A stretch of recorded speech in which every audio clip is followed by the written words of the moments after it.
Hello, good morning everyone. আবার এসে গেছি আরেকটা ভিডিও নিয়ে। আজকে আমি খুব সুন্দর একটা ব্রেকফাস্ট বানাবো। অনেক দিন ধরেই আমার ডাইজেশনের প্রবলেম চলছিল, তাই আমি ভাবলাম এইভাবে করে খাওয়া যাক। তো মুগ ডাল, সবুজ মুগ ডাল হালকা অঙ্কুর বেরিয়েছে, ওটাকে আমি মিক্সিতে পেস্ট করে নিয়েছি নুন দিয়ে।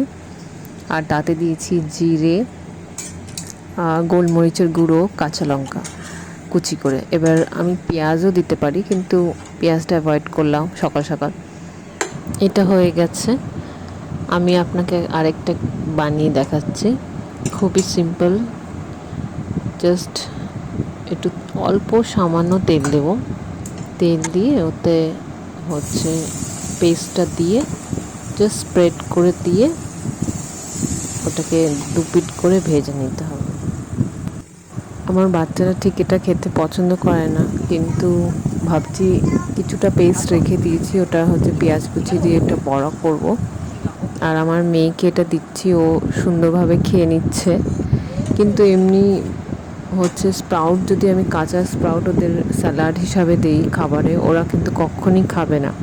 কিন্তু এইভাবে করে যদি আমি বানিয়ে দিই, তাহলে বাচ্চারা বড়রা সবারই খেতে খুবই ভালো লাগবে।